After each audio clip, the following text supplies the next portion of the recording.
era muy horizontal, era muy amigo, me gustaba porque creía mucho en el rock peruano, no era tan chupapinga de los Beatles. Bueno, sí le gustan los Beatles, ¿no? Yo, banda que detesto, yo soy Rolling Stone.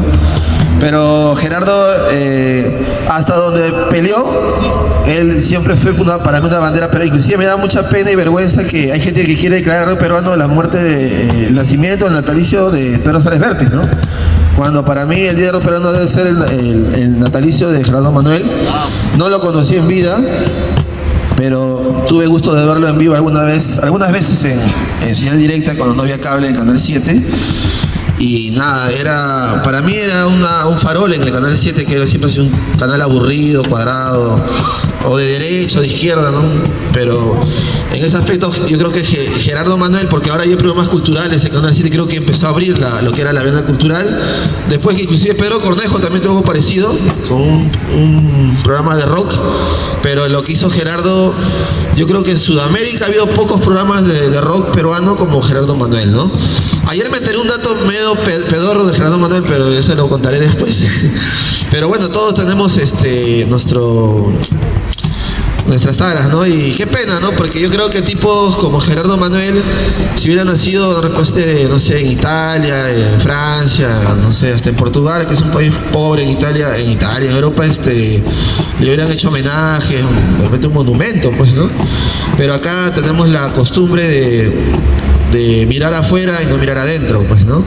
Y bueno, qué más que lo vio y se nutrió desde su adolescencia, y bueno, yo no sé si era gustoso de Gerardo Manuel, pero sabe su trayectoria porque él lo ha visto más que nosotros. Y por favor, un aplauso a gran Rodolfo Ibarra. Y también al primo Mujica. ¡Primo! Muerte a Richie Lacra. Entonces, con mucho cariño, nuestro poeta, para mí el mejor bate nacional, el primo Mujica, se desaparece, vuelve, renace, se hace. Muerte a Richie Lacra. Y nunca te canses de vivir, primo Mujica. Yo te quiero como si fueras mi hermano. Si un día te mandan a la mierda por allá, tienes acá donde dormir. Te quiero mucho porque eres una máquina. Para mí eres mejor que Bukowski, porque tú hablas mucho de Bukowski. A mí Bukowski me llega al pincho porque para mí era un posero. Entonces, con mucho cariño, porque cualquiera habla de sexo, ¿no? A mí, pues, Bukowski es poeta, pero su novela, babosadas, ¿no? Pero bueno, para mí, empieza y rompe Primo Mujica. Sí. El Club Favela, ¿no? Club Favela, ahora ya no es la favela inmediata, sino el Club Favela Club.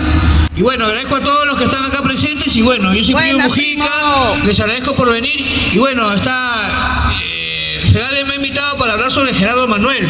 Y bueno, yo puedo hablar de Gerardo Manuel un montón de cosas históricas, como por ejemplo que él fue el que le puso el nombre a los Daltons en el año 1965, pero hubo un grupo de los Daltons que era en Ica, donde es Gerardo, ¿no? Y después hubo otro grupo de los Daltons acá en Lima, ¿no? Hay que hacer esa salvedad. Luego él prosiguió su carrera musical con los Chains, ¿no? En el año 1965 con Pico de Aguirre, y tuvieron un disco fabuloso que generalmente eran covers, porque en esa época había las matinales, ¿no? Las matinales eran en los cines de barrio, los grupos de rock tocaban, ¿no? Antes de una película, y bueno, ¿cómo se llama? Los Chains eran los reyes, pues, de las matinales, ¿no? Estamos hablando del año 1965, 66, cuando todavía yo no había nacido, entonces yo he tenido que investigar, obviamente, ¿no?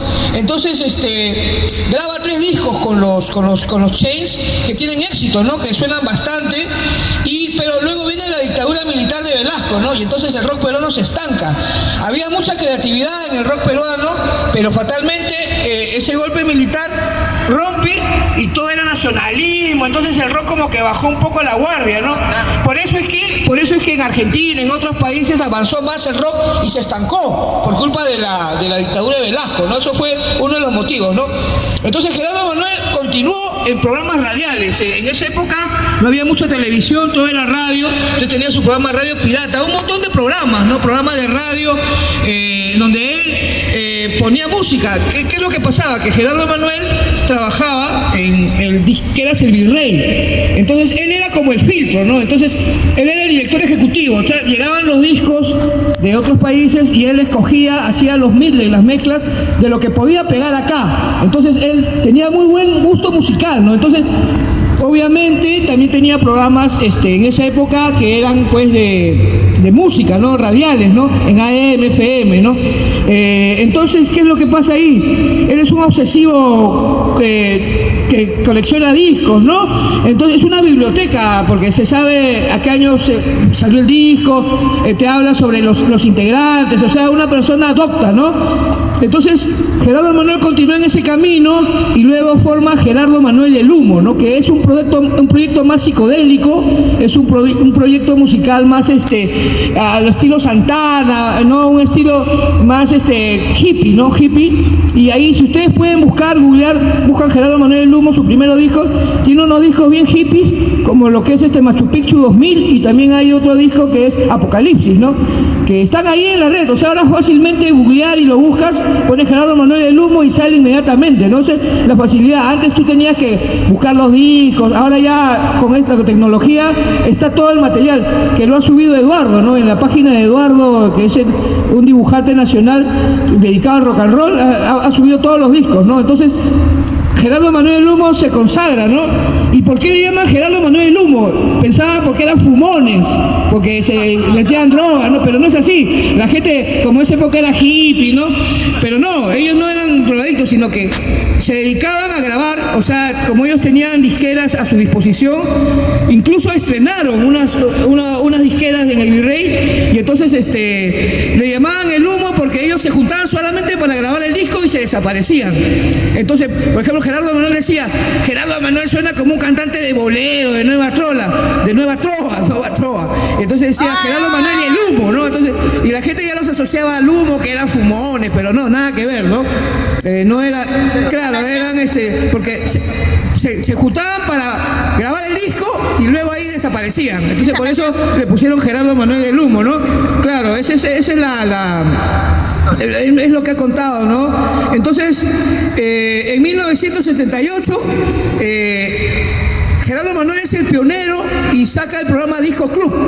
Ustedes saben que la cadena MTV salió en 1982. Él fue el pionero en el mundo en presentar un programa de videoclips. En esa época no había internet, entonces Disco Club era como el internet de la época. O sea, la gente escuchaba los discos, pero no conocía a los cantantes, no había imagen, ¿no? Entonces, en ese programa fue como una escuela musical. Entonces la gente, en ese tiempo el programa era de 6 a 7, o sea, era más o menos en la tarde, noche. Entonces cuando los jóvenes de esa época terminaban sus tareas escolares y de inmediato se enganchaban con Disco Club. ¿Y por qué tuvo mucho éxito? Porque fue en RTP, en Canal Nacional, que era a nivel nacional, ¿no? Entonces Gerardo Manuel fue pionero porque usaba el croma, o sea, él usaba un fondo verde y ponía fondos.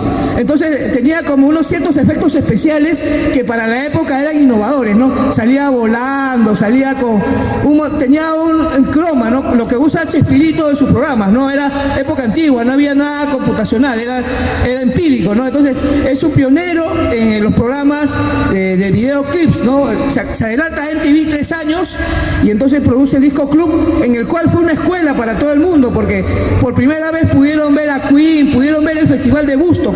Esta es otra cosa que también hizo él. En ese momento no había internet, no había nada, y transmitió completamente los 3 días de amor y paz de Woodstock para la gente, ¿no? Y eso era una novedad en esa época, porque no era como ahora que hay internet, programas, nada, ni cable, ¿no? Era la novedad del momento, era el internet del momento, ¿no? Entonces los videoclips rompen el esquema y entonces ahí salen los grandes momentos del rock and roll, que eran los especiales, que eran los sábados, donde pasaba un concierto completo, por ejemplo, de Queen, de Guns N' Roses, de AC/DC, de Kiss, y era una novedad en esa época porque no había otro medio de poder ver la música en video, ¿no? Entonces eso es lo que la gente rescata, lo que rescatamos de Gerardo Manuel, ¿no? Entonces Disco Club es un programa ícono en el cual ya Gerardo Manuel se hace hiper conocido y mucha gente lo consumió vía Canal 7, ¿no? Y entonces eso fue lo más increíble, que duró hasta el año 1987, luego de ahí hubo un parón, ¿no? Entonces Gerardo Manuel continuó trabajando como productor ejecutivo en las disqueras y entonces ayudó a un montón de grupos comerciales a que salgan sus discos, ¿no? Por ejemplo, a Río, a grupos conocidos, ¿no? We Are Together, Frágil, alguien, ¿no? Le deben mucho, y también Haas, de Fiorella Cava, también lo reconoce, conoce, ahí, toda esa meca del rock ochentero son lo que sale totalmente en su programa, ¿no? Lo que más se difunde, ¿no? Entonces Gerardo Manuel luego siguió trabajando en el cable, en el programa Cable Mágico también tenía los grandes momentos del rock and roll, donde pasaba lo mejor del pop Monterrey, los mejores conciertos del mundo en Wembley, o sea, era lo que se transmitía en ese momento, ¿no? Entonces, luego también Gerardo Manuel estuvo trabajando como en el Radio del Comercio, con artículos de rock and roll, ¿no? Y entonces esa fue su carrera, ¿no? Hasta que finalmente, luego el 4 de julio del 2020 fallece. Él tenía una enfermedad de Parkinson, una enfermedad con la cual es degenerativa, ¿no? Poco a poco va avanzando y un momento en que ya se te detiene el corazón y ya pierdes el control y falleció, ¿no? Claro, falleció el 4 de julio del 2020 y deja un gran vacío, ¿no? Su legado. Y él siempre tenía una frase que era: el rock es cultura. O sea, era la frase que él siempre utilizaba, de que el rock era una forma de expresión, una forma de romper los esquemas, una forma de tener autenticidad, de tener cultura, ¿no? Porque el rock te enseña muchas cosas. Entonces eso es lo que rescatamos de Gerardo Manuel, a grosso modo, en su trayectoria como DJ, como músico, ¿no? Que comenzó en los 60, pionero del rock and roll, con los Chains, con los Daltons, luego con Gerardo Manuel El Humo, y por supuesto luego su carrera como DJ en muchas radios, en Radio Miraflores, La Hora Pirata, y también por supuesto luego pasó a la televisión y al cable, ¿no? Y entonces ese es el gran legado que nos deja Gerardo Manuel, su música y su trayectoria como presentador, como una biblioteca andante, ¿no? Que te hablaba todo sobre Bob Dylan, sobre Led Zeppelin, una enciclopedia del rock and roll. Eso es lo que era Gerardo Manuel, y por eso nosotros ahora lo recordamos y hacemos este homenaje. De repente muchos de ustedes no lo han visto porque obviamente yo también, yo soy del 77, por ejemplo. Yo cuando él comenzaba su carrera musical todavía era un bebé, y sí lo he visto en Disco Club, una etapa en los 80, ¿no? Y también me rompí el cerebro porque en esa época no había otro programa que pase videoclip, ¿no? Y entonces ahí uno se alucinaba y disfrutaba de su programa, que era diario, ¿no? De lunes hasta sábado, que eran los grandes momentos del rock and roll, ¿no? Eso es lo que le puedo decir sobre Gerardo Manuel. Luego voy a leerles un poema que he escrito para él. Ahora Rodolfo Ibarra, un aplauso para Rodolfo Ibarra, por favor. Gran poeta.